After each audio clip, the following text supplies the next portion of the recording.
이민석은 길게 늘어선 입대 행렬 속에서 조용히 숨을 고르고 있었습니다. 21살 대한민국의 평범한 청년이 아닌 특전사 지원병으로서 첫 발을 내딛는 순간이었습니다. 다른 훈련병들과 달리 이민석의 얼굴에는 불안함보다 단단한 결의가 엿보였어요. 다음 이민석. 앞으로 나와 서류 제출하세요. 창구 앞에 선 이민석은 신분증과 지원서를 내밀었습니다. 담당 행정병은 서류를 훑어보다가 문득 고개를 들었죠. 여기 보호자 연락처에 윤재 소장이라고 되어 있는데 혹시... 이민석은 담담하게 말을 끊었습니다. 제 외삼촌입니다. 하지만 여기선 그냥 일반 훈련병으로 지내고 싶습니다. 행정병의 눈이 잠시 커졌지만 이민석의 단호한 표정에 더 묻지 않고 서류를 접수했습니다. 이민석은 마음속으로 다짐했어요. 특전사 투스타 장군인 외삼촌 윤재의 이름을 빌리지 않고 오로지 자신의 힘으로 이곳에서 살아남겠다고요. 훈련소 첫날, 민석은 자신과 비슷한 또래 청년들 사이에 섞여 긴장된 표정으로 앉아 있었습니다. 소집 교육이 끝나고 생활관으로 이동하는 순간 그는 처음으로 특전사 교관 하진우를 마주했어요. 너희들은 이제부터 민간인이 아니라 대한민국 특전사의 일원이 될 준비를 하는 훈련병이다. 여기서 살아남는 자만이 진정한 특전사가 될 수 있어. 알겠나? 하진우 교관의 눈빛은 날카로웠고 목소리는 훈련장 전체를 울렸습니다. 이민석은 묵묵히 고개를 끄덕였죠. 그때까지만 해도 이민석은 몰랐습니다. 자신이 앞으로 겪게 될 고통의 크기를요. 첫 주는 그럭저럭 견딜만 했습니다. 새벽 5시 기상, 극한의 체력 훈련, 야간 행군까지 모든 훈련병이 똑같이 힘들어했지만 이민석은 입을 꾹 다물고 견뎠어요. 그러나 두 번째 주부터 상황이 달라졌습니다. 이민석, 너 왜 다른 애들보다 훈련이 느리지? 혹시 특별 대우라도 바라는 건가? 하진우 교관은 유독 이민석을 지목해 다그쳤습니다. 이민석은 어리둥절했죠. 자신은 오히려 더 열심히 훈련에 임하고 있었거든요. 하지만 이유 없는 지적은 점점 심해졌습니다. 너 같은 놈들은 끝까지 갈 수 없어. 특전사는 백 없는 놈들의 놀이터가 아니야. 하진우 교관의 말에 이민석은 씁쓸하게 웃었습니다. 아이러니하게도 그는 백을 숨기고 있었으니까요. 그러나 그 웃음이 하진우 교관의 눈에는 도전으로 보였나 봅니다. 웃어? 내가 지금 교관한테 도전하는 거야?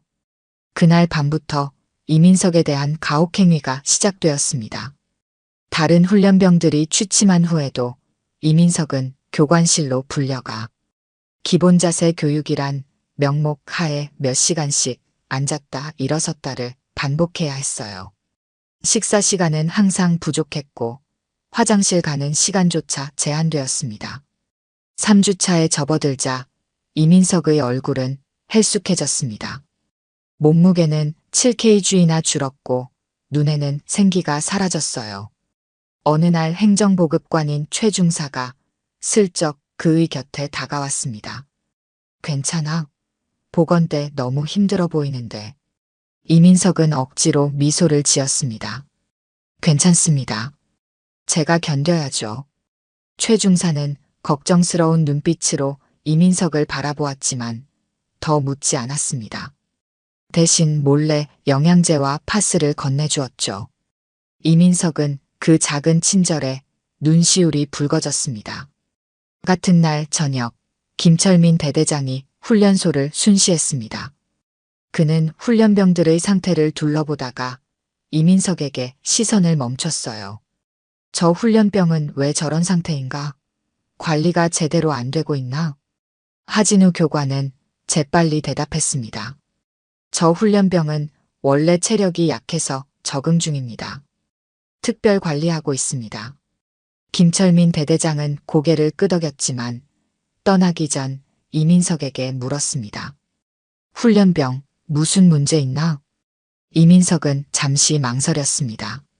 진실을 말할까 아니면 계속 참을까?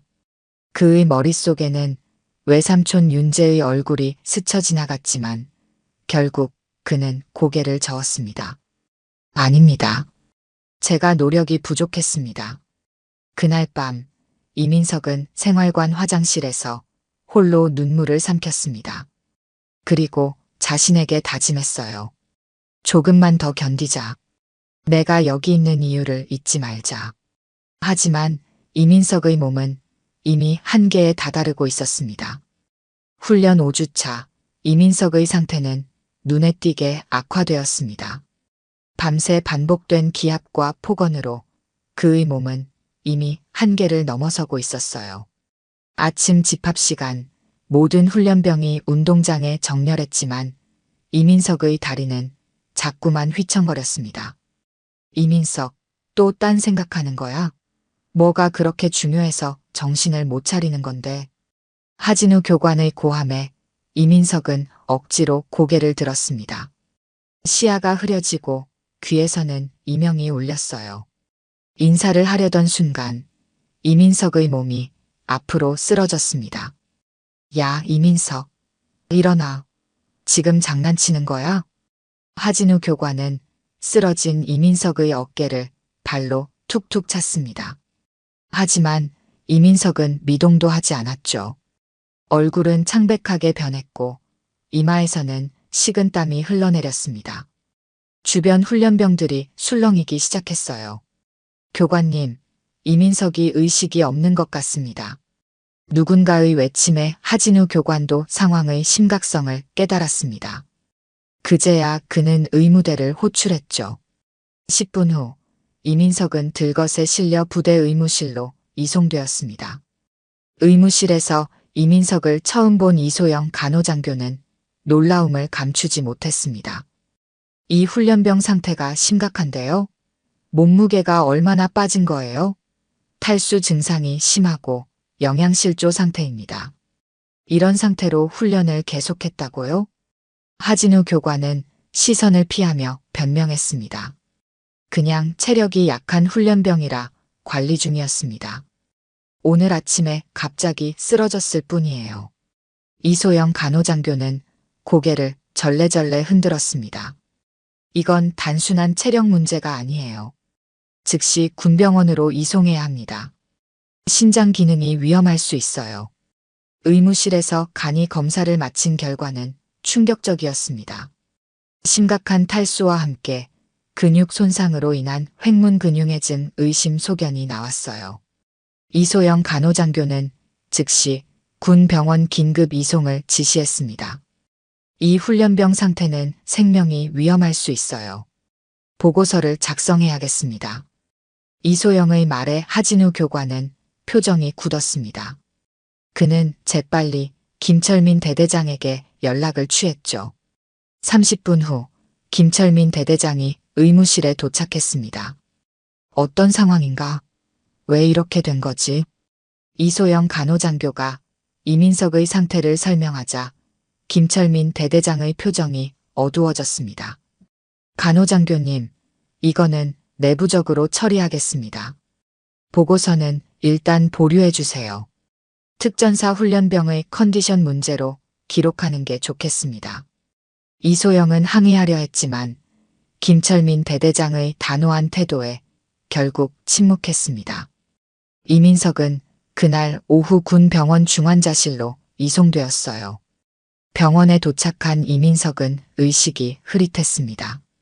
의료진들이 분주히 움직이는 사이 그는 침대 옆 테이블에 놓인 자신의 휴대폰을 희미하게 볼 수 있었어요. 5주 만에 처음으로 손에 쥐게 된 휴대폰이었습니다. 의료진이 잠시 자리를 비운 틈을 타 이민석은 떨리는 손으로 휴대폰을 들었습니다. 그동안 참았던 모든 것이 한순간에 무너져 내렸어요. 더 이상 혼자 견딜 수 없다는 생각이 밀려왔습니다. 이민석은 마지막 힘을 짜내 외삼촌 윤재의 번호를 눌렀습니다. 서울특전사령부에서 윤재 소장은 회의를 마치고 막 사무실로 돌아왔습니다. 책상 위 전화기가 울리자 그는 무심코 받았어요. 윤재입니다. 수화기 너머로 들려온 목소리는 가냘프고 떨렸습니다. 삼촌, 제발 도와주세요. 저 죽을 것 같아요. 윤재의 얼굴에서 핏기가 싹 가셨습니다. 5주 만에 처음 듣는 조카의 목소리였어요. 그동안 부대에서 받은 연락은 훈련 잘 받고 있습니다라는 형식적인 메시지뿐이었습니다. 민석아, 어디야? 무슨 일이야? 이민석의 숨소리가 거칠게 들렸습니다. 군병원, 중환자실. 더 이상은 못 버티겠어요. 통화는 그대로 끊겼습니다. 윤재는 즉시 자리에서 일어났어요. 그의 눈에는 차갑고 날카로운 빛이 서렸습니다. 비서실, 지금 당장 이민석 훈련병이 입원한 군 병원 위치를 확인하라. 사단 내 비상 상황이다. 윤재의 명령에 참모들이 순식간에 움직였습니다. 10분 만에 이민석이 있는 병원 위치가 확인되었고 윤재는 직접 헬기 출동을 지시했어요. 지금 즉시 준비하라. 내가 직접 현장으로 가겠다. 참모장이 조심스럽게 물었습니다. 소장님, 국방부에 보고 절차가. 윤재가 차갑게 말을 잘랐습니다. 절차는 내가 현장 확인 후에 밟겠다. 지금은 시간이 없다. 그날 오후 3시 특전사 소속 군용 헬기 한 대가 서울을 출발해 남쪽으로 향했습니다. 헬기 안에서 윤재는 굳은 표정으로 창밖을 내다보았어요. 그의 머릿속에는 한 가지 생각뿐이었습니다. 조카에게 무슨 일이 벌어진 건지 반드시 진실을 밝혀내겠다.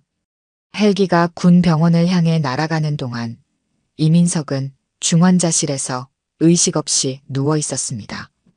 의료진은 그의 상태를 안정시키기 위해 분주히 움직였죠.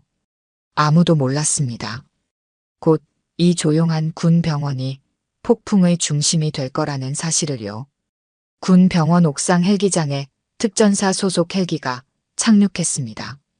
회전하는 프로펠러 바람에 먼지가 일었고 주변에 있던 의료진들은 놀란 표정으로 뒤로 물러났어요. 헬기에서 내린 사람은 바로 윤재 소장이었습니다. 특전사 사령부 소속 투스타 장군의 갑작스러운 등장에 병원은 순식간에 긴장감이 감돌았죠. 소장님, 갑작스러운 방문에 준비가 안 되어 있습니다. 병원장이 황급히 달려와 인사했습니다.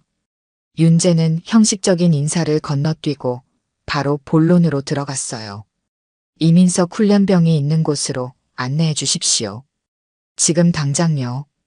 병원장의 안내를 받아 윤재는 곧장 중환자실로 향했습니다. 문 앞에서 주치의가 그를 맞이했어요. 소장님, 환자는 현재 안정 중입니다만 상태가 심각합니다. 심한 탈수와 영양실조, 그리고 근육 손상으로 인한 횡문 근육해증이 확인됐습니다. 신장 기능도 손상됐고요. 윤재의 표정이 더욱 굳어졌습니다. 그는 조용히 물었죠. 이런 상태가 되려면 얼마나 학대를 받아야 하는 겁니까? 주치의는 잠시 망설이다 답했습니다. 의학적으로 볼 때 최소 2주 이상 지속적인 신체적 스트레스와 수면 부족, 영양 결핍이 있었을 것으로 추정됩니다. 정상적인 군 훈련으로는 이런 상태가 되기 어렵습니다. 윤재는 고개를 끄덕였습니다. 그는 중환자실 문을 열고 안으로 들어갔어요. 산소 마스크를 쓰고 링거액이 연결된 채 누워있는 이민석의 모습에 윤재의 심장이 내려앉는 듯 했습니다. 5주 전 입대할 때의 건강하고 활기찬 조카는 온데간데없고 뼈만 앙상하게 남은 창백한 얼굴이 그를 맞이했죠. 윤재는 이민석의 침대 옆에 앉아 그의 손을 조심스럽게 잡았습니다. 차가운 손에서 그는 조카의 고통을 느꼈어요. 5분간 묵묵히 앉아있던 윤재는 마침내 일어나 중환자실을 나왔습니다. 그의 눈빛은 이제 차갑게 빛났죠. 병원장님, 이민석 훈련병의 소속 부대를 알려주십시오. 지금 당장 부대로 가겠습니다. 병원장은 당황한 기색이 역력했습니다. 소장님, 공식적인 절차를 밟으시는 게 어떨까요? 국방부에 보고하시고. 윤재가 단호하게 말을 끊었습니다. 제 조카가 죽음의 문턱에 있습니다. 절차는 나중에 밟겠습니다. 부대 위치를 지금 당장 알려주십시오.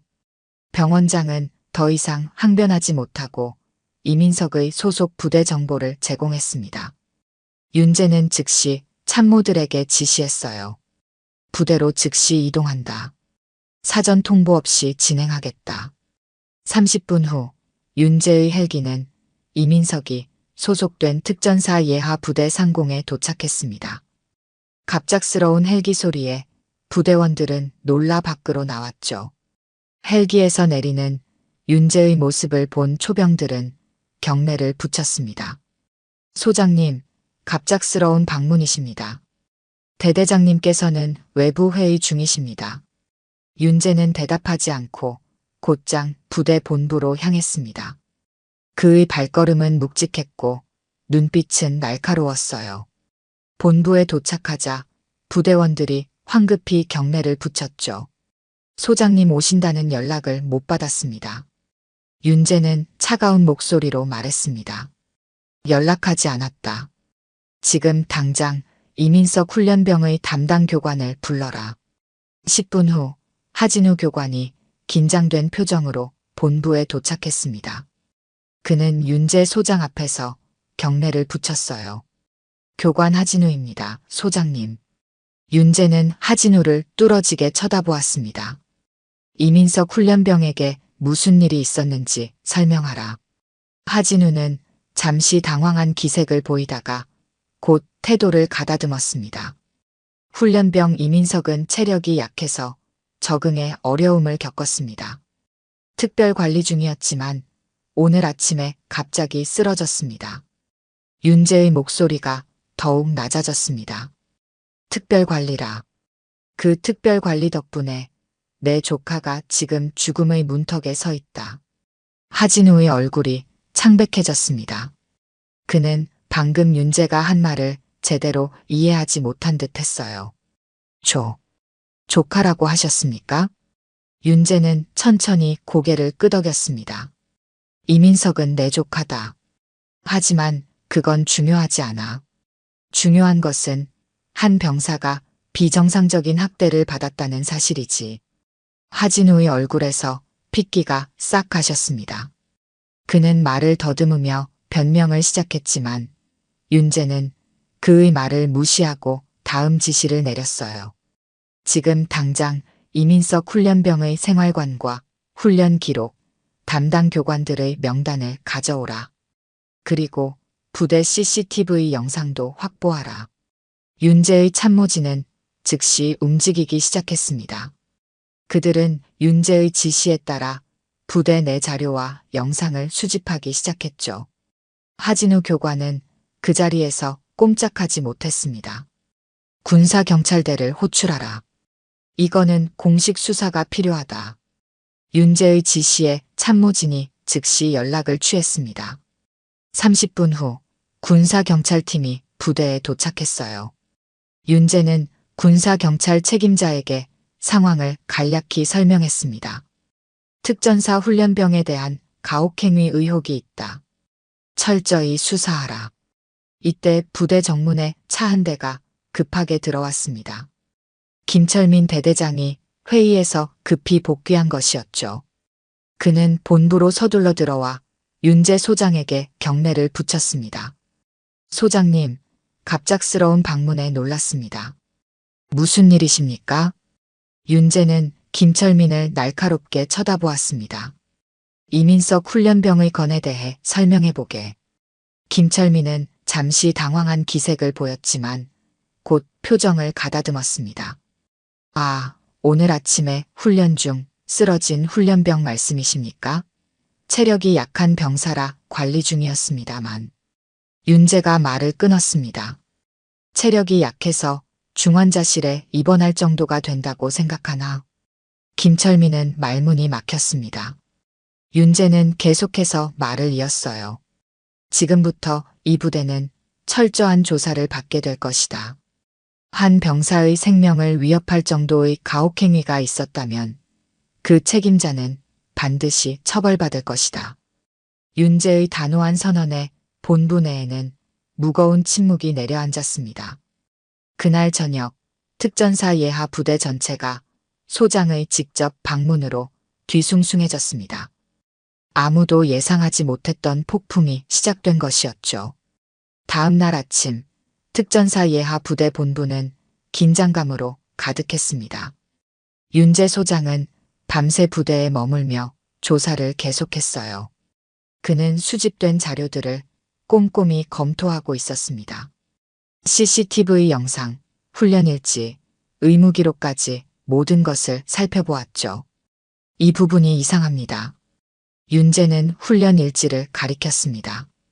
일지에는 이민석이 정상적으로 훈련을 받은 것으로 기록되어 있었지만 의무 기록에는 여러 차례 탈진 증상으로 의무실을 찾은 흔적이 있었어요.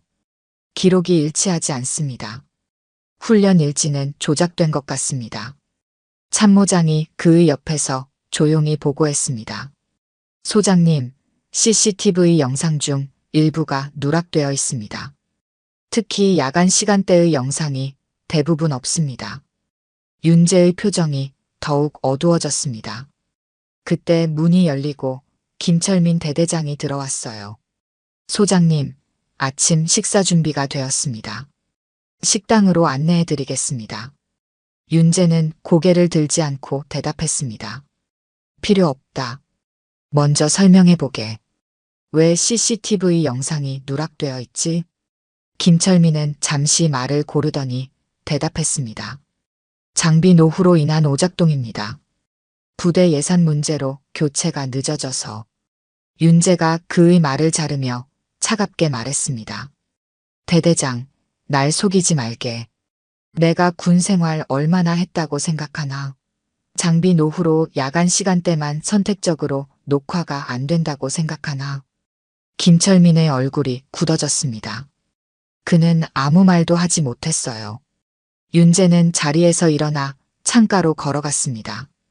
대대장, 난 이 부대에서 무슨 일이 벌어졌는지 반드시 밝혀낼 것이다. 훈련병 한 명이 죽을 만큼 고통받았다면 그건 단순한 훈련이 아니라 범죄 행위다. 김철민이 마침내 입을 열었습니다. 소장님, 솔직히 말씀드리겠습니다. 이민석 훈련병은 특별한 케이스였습니다. 다른 훈련병보다 뒤처지는 모습을 보여 특별 관리를 했을 뿐입니다. 윤재는 천천히 고개를 돌려 김철민을 응시했습니다. 특별 관리? 그래서 내 조카가 혼수 상태가 됐나? 하진우 교관을 불러라. 지금 당장. 10분 후 하진우 교관이 긴장된 표정으로 본부에 들어왔습니다. 그는 윤재 앞에 서서 경례를 붙였어요. 교관 하진우입니다. 윤재는 테이블 위에 놓인 서류 하나를 들어 하진우에게 보여주었습니다. 교관은 2년 전에도 훈련병 가혹행위로 조사를 받은 적이 있군.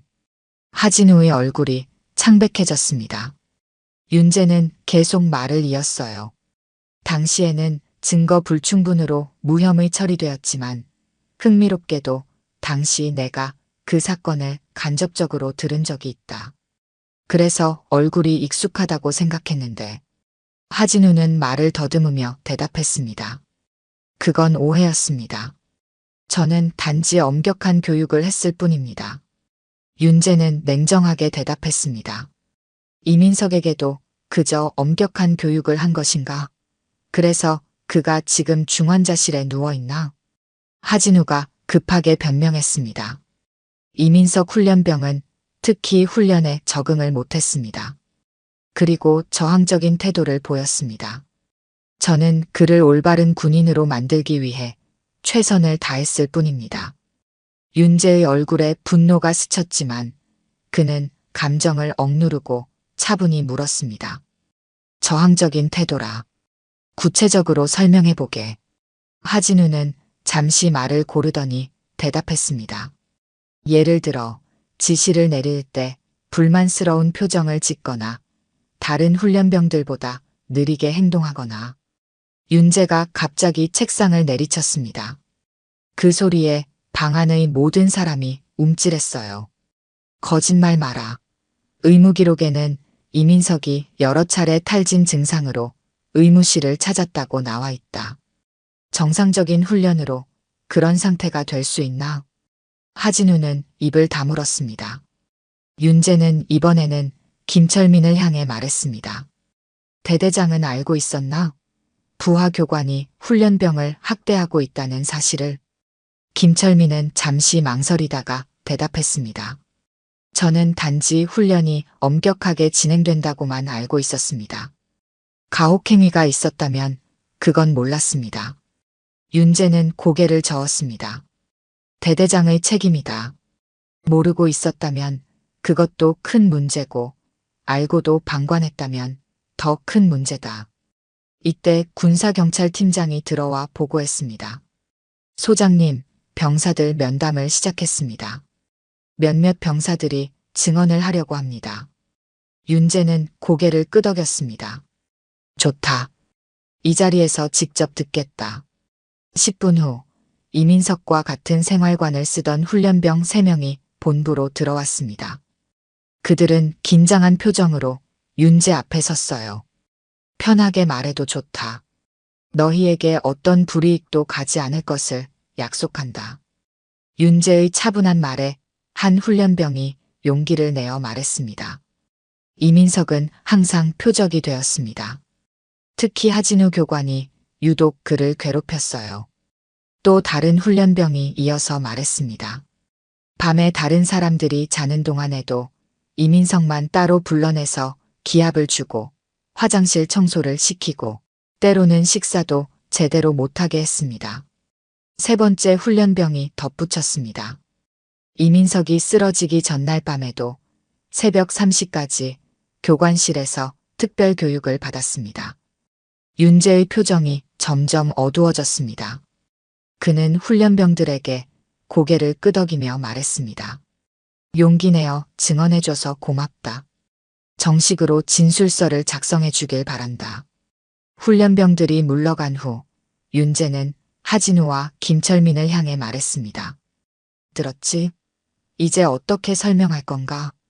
하진우가 갑자기 태도를 바꾸었습니다. 소장님, 솔직히 말씀드리겠습니다. 이민석 훈련병은 중령 외삼촌이 있다며 특별 대우를 받았습니다. 저는 그런 태도를 바로 잡아주려 했을 뿐입니다. 윤재의 눈이 차갑게 빛났습니다. 뭐라고? 이민석이 내 조카라는 사실을 언급했다고? 김철민이 급히 끼어들었습니다. 네, 소장님.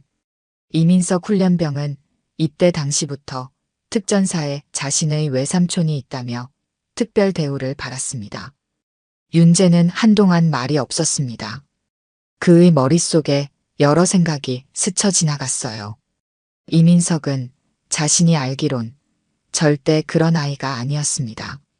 오히려 그 반대였죠. 항상 자신의 힘으로 이겨내려 했던 아이였습니다. 증거를 보여주게. 김철민과 하진우는 서로 눈치를 보았습니다. 그들은 아무런 증거도 제시하지 못했어요. 윤재는 그제야 상황을 완전히 이해했습니다.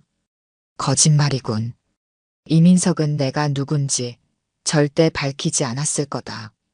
그리고 그게 바로 너희가 그를 표적으로 삼은 이유지. 백없는 훈련병이라고 생각했으니까. 김철민과 하진우의 표정이 굳어졌습니다. 윤재는 차갑게 말을 이었어요. 이제 모든 것이 명확해졌다. 군사경찰에 모든 증거를 넘기겠다. 가혹행위와 증거인멸, 그리고 거짓 진술까지.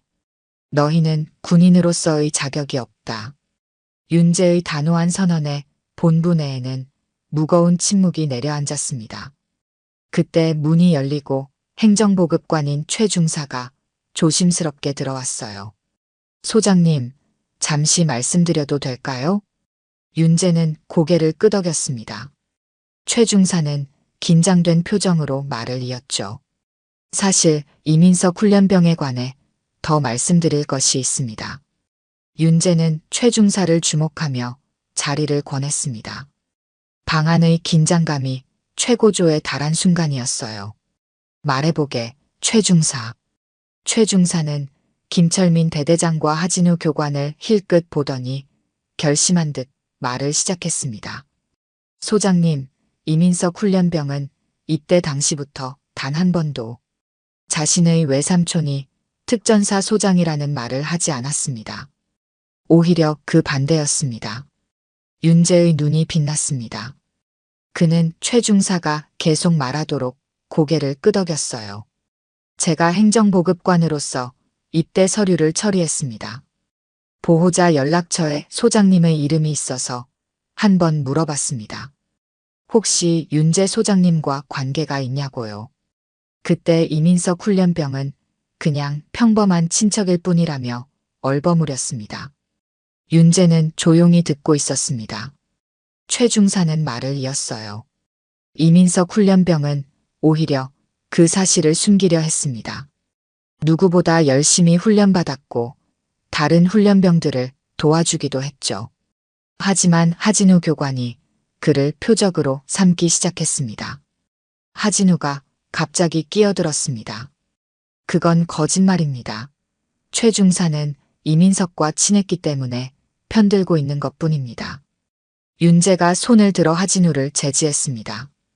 계속해보게, 최 중사. 최 중사는 잠시 숨을 고르더니 말을 이었습니다. 이민석 훈련병이 특별 관리를 받기 시작한 것은 3주차부터였습니다. 하진우 교관이 그를 유독 미워했고 밤에 따로 불러내 기합을 주고 식사도 수면도 제한했습니다. 저는 몰래 영양제와 파스를 전해주려 했지만 역부족이었습니다. 최 중사의 목소리가 떨렸습니다. 그는 잠시 말을 멈추고 진정한 후 계속했어요. 제가 도와주는 것을 하진우 교관이 알게 되었고 저에게도 압력을 넣었습니다. 이상한 짓 하면 너도 불이익 받는다고요. 그래서 더 적극적으로 도울 수 없었습니다. 정말 죄송합니다. 최 중사의 고백에 방 안은 무거운 침묵이 내려앉았습니다. 윤재는 천천히 고개를 끄덕였어요.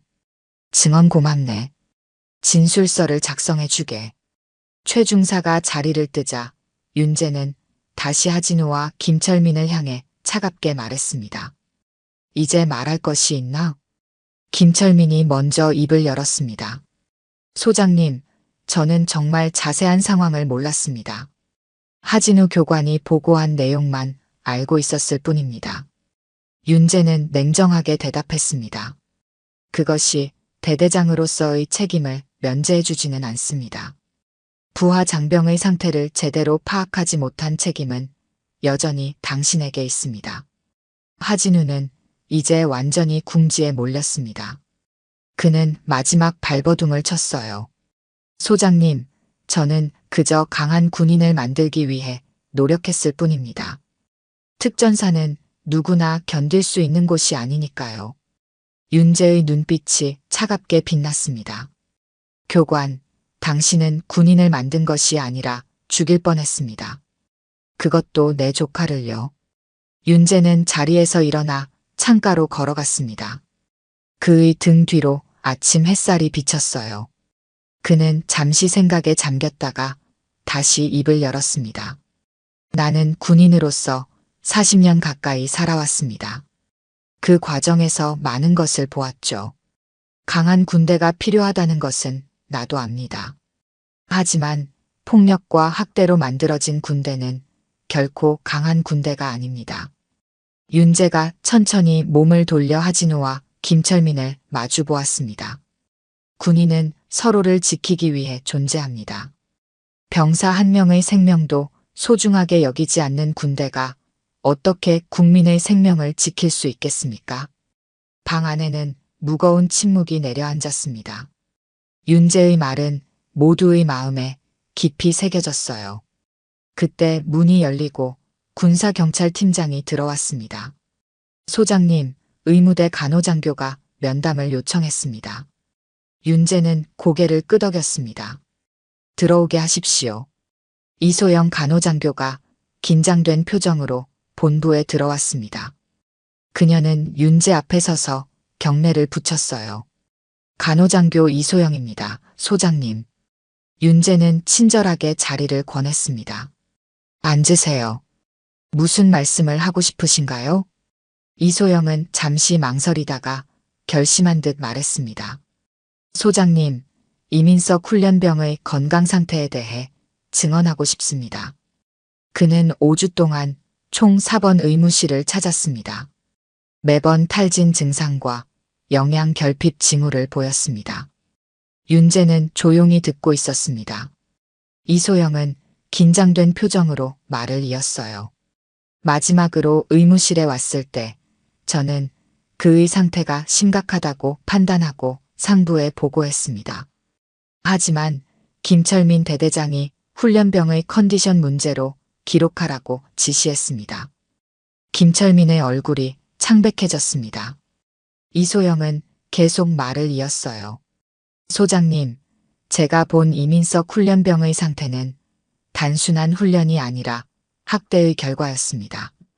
그는 심각한 탈수 상태였고 영양실조 징후가 뚜렷했으며 수면 부족으로 인한 인지 기능 저하까지 보였습니다. 윤재는 고개를 끄덕였습니다. 용기 내어 증언해 주셔서 감사합니다. 진술서를 작성해 주시겠습니까? 이소영은 고개를 끄덕였습니다. 그녀가 방을 나가자 윤재는 다시 김철민을 향해 말했습니다. 대대장, 의료진의 보고를 무시했다는 건가요? 김철민은 변명할 말을 찾지 못했습니다. 윤재는 냉정하게 말을 이었어요. 증거는 이제 충분합니다. 하진우 교관은 가혹행위 혐의로, 김철민 대대장은 직무유기와 증거인멸 혐의로 군사경찰에 인계하겠습니다. 이때 갑자기 밖에서 소란이 일었습니다.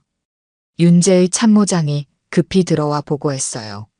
소장님, 기자들이 부대 앞에 모여 있습니다. 누군가 정보를 유출한 것 같습니다. 윤재는 잠시 생각하더니 말했습니다. 괜찮습니다. 언론의 관심은 오히려 이 사건이 제대로 처리되는데 도움이 될 것입니다. 참모장이 조심스럽게 말을 이었습니다. 하지만 소장님, 언론에서는 투스타 장군이 조카를 위해 군대를 뒤흔들었다는 식으로 보도하고 있습니다. 윤재는 잠시 생각에 잠겼습니다. 그는 예상했던 일이었습니다. 사적인 감정으로 공적 권한을 남용했다는 비판이 나올 것을요. 하지만 윤재는 흔들리지 않았습니다. 내 행동은 조카만을 위한 것이 아닙니다.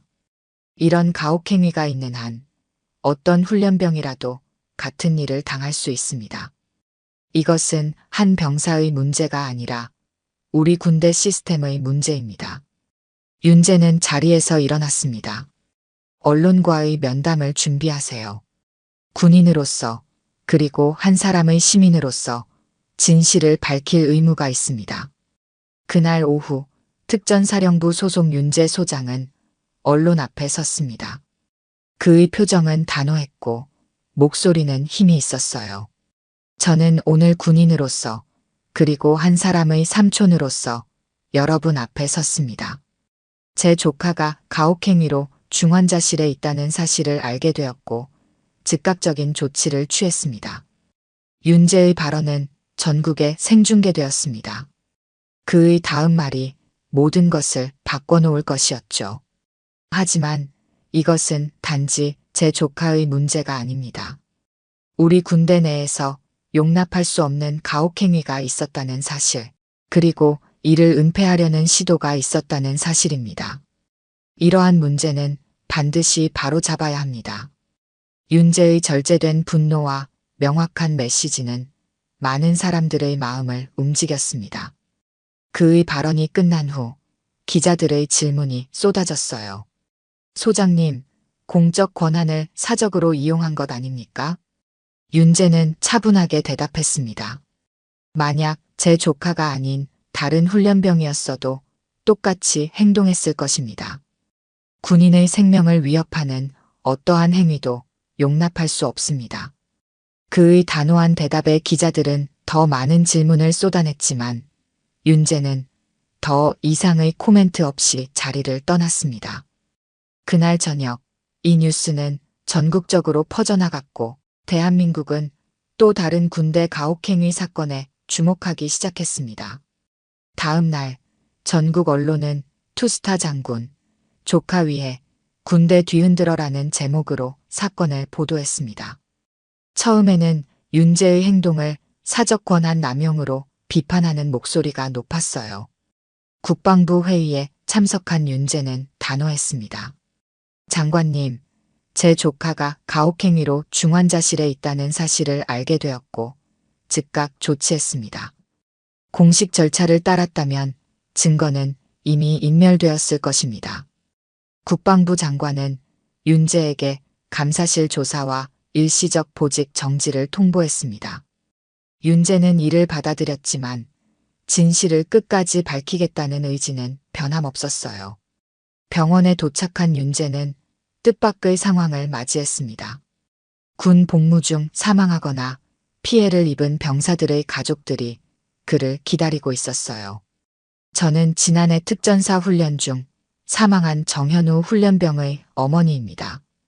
부대에서는 개인 부주의로 인한 사고라고만 했지만 항상 의심이 있었어요. 더 많은 가족들이 비슷한 이야기를 들려주었습니다. 그들은 윤재에게 지지를 표했어요. 소장님, 언론은 당신을 비판하지만 저희는 당신을 지지합니다. 드디어 진실을 밝혀줄 사람이 나타났다고 생각합니다. 이 장면은 우연히 한 기자에 의해 촬영되었고 SNS를 통해 빠르게 퍼져나갔습니다. 여론은 급격히 바뀌기 시작했어요. 투스타 장군의 행동은 단순히 조카를 위한 것이 아니었다. 군 내부 가혹행위. 이번엔 진짜 바뀔까? 피해자 가족들이 윤재 소장 지지 선언. 트위터에는 해시태그 정의로운 사단장 해시태그가 트렌드에 올랐고 시민들의 지지 댓글이 쏟아졌습니다. 국방부도 상황을 주시하기 시작했어요. 그날 저녁 국방부 장관은 긴급 기자회견을 열었습니다. 이번 사건의 심각성을 인지하고 특별조사단을 구성해 철저히 조사하겠습니다. 가혹행위 책임자들은 엄중히 처벌받을 것입니다. 윤재의 단호한 행동은 예상치 못한 파장을 일으켰습니다. 한 사람의 분노가 군 내부의 오랜 관행에 균열을 내기 시작한 것이었어요. 이민석은 집중치료 5일차에 마침내 의식을 되찾았습니다. 눈을 뜬 그의 시야에 처음 들어온 것은 병실 의자에서 꾸벅꾸벅 조는 윤재의 모습이었어요. 삼촌. 희미한 목소리에 윤재는 화들짝 놀라 잠에서 깼습니다.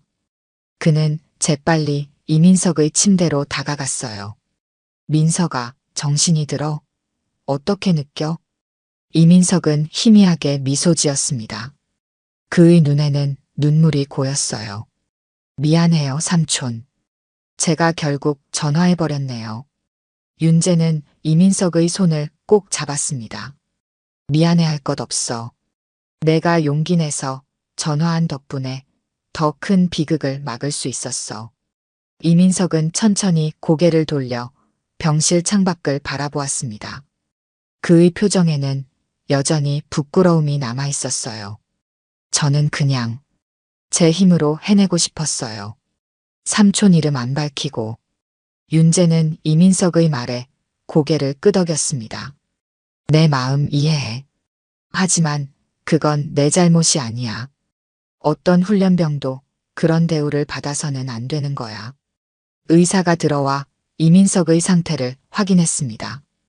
회복은 느리지만 안정적이었어요. 그날 오후 뜻밖의 방문객들이 병실을 찾았습니다. 최 중사와 이민석의 동기 훈련병 몇 명이었죠. 선배님들, 어떻게 오셨어요? 최 중사가 웃으며 대답했습니다. 너 보러 왔지. 걱정 많이 했어. 동기 훈련병 중 한 명이 조심스레 말했어요.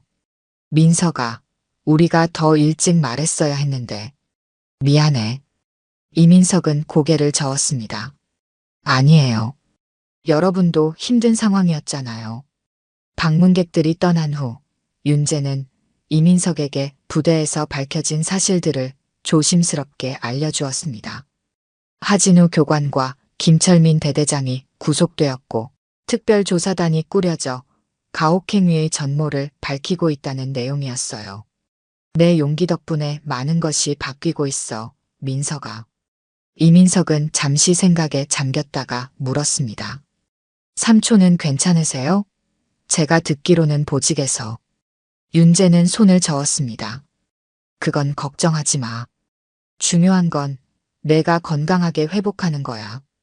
그날 밤 윤재는 병원 복도에서 이소영 간호장교를 만났습니다. 그녀는 이제 군 본부 의무감실로 발령받게 되었다고 했어요. 소장님 덕분에 많은 것이 바뀌고 있습니다. 병사들의 인권을 위한 새로운 시스템이 도입된다고 해요. 윤재는 미소를 지었습니다. 당신과 같은 용기 있는 분들 덕분입니다. 병원 밖에서는 여전히 언론의 관심이 뜨거웠지만 이제는 군 내 가혹행위 근절을 위한 움직임에 초점이 맞춰졌습니다. 윤재의 행동이 군 전체의 변화를 이끌어내고 있었어요. 일주일 후 이민석은 퇴원했습니다. 그는 아직 완전히 회복되지 않았지만 휴가를 받아 집에서 요양하게 되었어요. 윤재는 조카를 자신의 집으로 데려왔습니다. 민서가, 내가 견뎌낸 덕분에 많은 병사들이 고통에서 벗어날 수 있게 됐어. 넌 진정한 전사야. 이민석은 미소를 지었습니다. 그의 눈에는 다시 예전의 맑은 빛이 돌아오고 있었어요. 한 달 후 국방부에서 특별조사 결과 발표 회의가 열렸습니다. 윤재는 보직 정지 상태였지만 특별히 참석 요청을 받았어요. 회의실에는 긴장감이 감돌았습니다. 특별조사 결과 해당 부대에서 지속적이고 조직적인 가혹행위가 있었음이 확인되었습니다. 조사단장의 발표에 회의실 내부가 술렁였습니다. 그는 계속해서 설명했어요. 더 충격적인 사실은 지난 3년간 같은 부대에서 발생한 2건의 사망 사건도 가혹행위와 연관되어 있었다는 점입니다. 당시 개인 부주의로 처리되었지만 실상은 달랐습니다. 국방부 장관은 무거운 표정으로 말했습니다. 이번 일을 계기로 군 내 가혹행위 근절을 위한 특별법을 제정하겠습니다. 또한 피해자와 가족들에게 정부 차원의 사과와 보상이 이루어질 것입니다. 회의가 끝난 후 국방부 장관은 윤재를 따로 불렀습니다. 소장님, 공식적인 절차를 무시한 점은 여전히 문제지만 결과적으로 군 내부의 큰 문제를 드러내는 계기가 되었습니다. 보직 정지는 해제하고 특전사 개혁 태스크포스를 맡아주셨으면 합니다. 윤재는 잠시 생각한 후 고개를 끄덕였습니다. 장관님, 저는 단순히 제 조카만을 위해 행동한 것이 아닙니다. 이번 기회에 우리 군이 정말 바뀔 수 있다면 그 일에 기꺼이 동참하겠습니다. 같은 날 저녁, 윤재는 이민석과 함께 집에서 저녁을 먹고 있었습니다. 이민석은 많이 회복되어 건강한 모습을 되찾고 있었어요. 삼촌, 저도 다시 군에 복귀하고 싶어요. 윤재는 놀란 표정으로 이민석을 바라보았습니다. 정말 그 모든 일을 겪고도? 이민석은 단호하게 고개를 끄덕였습니다. 네. 도망치면 아무것도 바뀌지 않잖아요. 이번 일로 많은 것이 바뀌기 시작했다면 저도 그 변화의 일부가 되고 싶어요. 윤재는 감동한 표정으로 조카를 바라보았습니다. 그는 조용히 이민석의 어깨를 두드렸어요. 넌 정말 대단한 청년이구나, 민석아. 다음 날 아침, 윤재는 특전사 본부로 향했습니다. 그의 첫 업무는 병영 문화 개선을 위한 태스크포스 회의였어요. 회의실에 들어서자 참석자들이 모두 일어나 경례했습니다. 앉으세요. 오늘부터 우리는 새로운 군대를 만들어 나갈 것입니다. 윤재의 목소리는 단호했고 눈빛은 결연했습니다. 그는 회의 자료를 펼치며 말했어요. 한 사람의 목숨이 위험에 처해 있을 때 우리가 할 수 있는 일은 무엇인가? 그것이 바로 오늘 우리가 논의할 주제입니다. 창밖으로 밝은 햇살이 비치고 있었습니다. 윤재의 마음속에는 이민석의 얼굴이 떠올랐어요. 한 통의 전화로 시작된 모든 일이 이제는 군 전체의 변화로 이어지고 있었습니다. 우리는 더 이상 병사를 버려서는 안 됩니다. 그들은 우리의 미래이자 우리가 지켜야 할 사람들입니다. 윤재의 말에 회의실은 조용히 고개를 끄덕였습니다. 변화는 이미 시작되었고 그 중심에는 조카를 구하기 위해 움직인 한 사람의 용기가 있었습니다. 한 통의 전화, 한 사람의 분노, 그리고 정의의 시작이었습니다.